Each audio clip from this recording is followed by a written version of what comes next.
that it's essential that we do,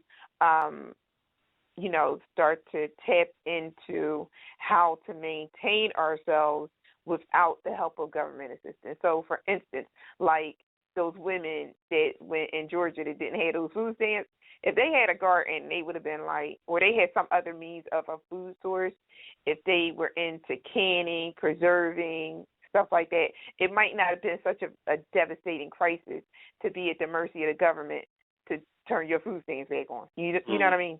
The other thing I noticed is more so about the long-term thing. How long, there's nothing wrong with being on, food stamps or government assistance for a period of time while you get back on your feet.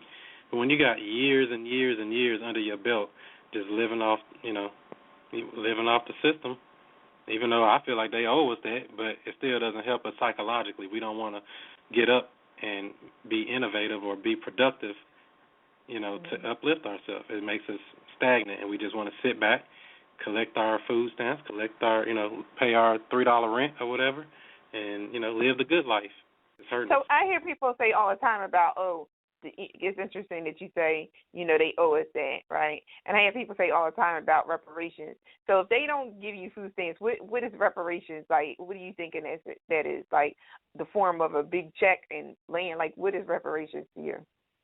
Well, reparations, is given to a nation. We don't have a nation. We're just scattered about in America, so we can never really get reparations until we form some type of group or coalition or a nation that they would have to pay to. So that would be the first problem.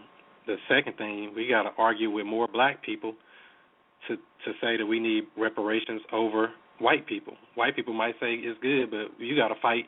We got to fight our own brothers and sisters and say, hey, man, we need these reparations. They're like, nah, we don't need it. It's a lot of people really, truly believe in their heart that we don't need reparations. They think it's, we just don't need it and it's nothing. And then a lot of people think of reparations, they think about just money.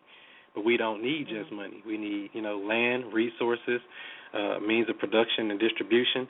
The things that actually build wealth, not just, some paper that folds is losing value every day.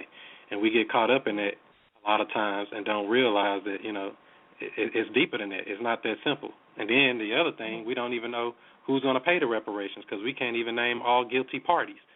So when you look at it from that standpoint, who's going to pay it? They don't even want to name the people who, are guilty for enslaving or, kidnapping people from Africa, bringing them here and enslaving them for all these years and doing what they do best.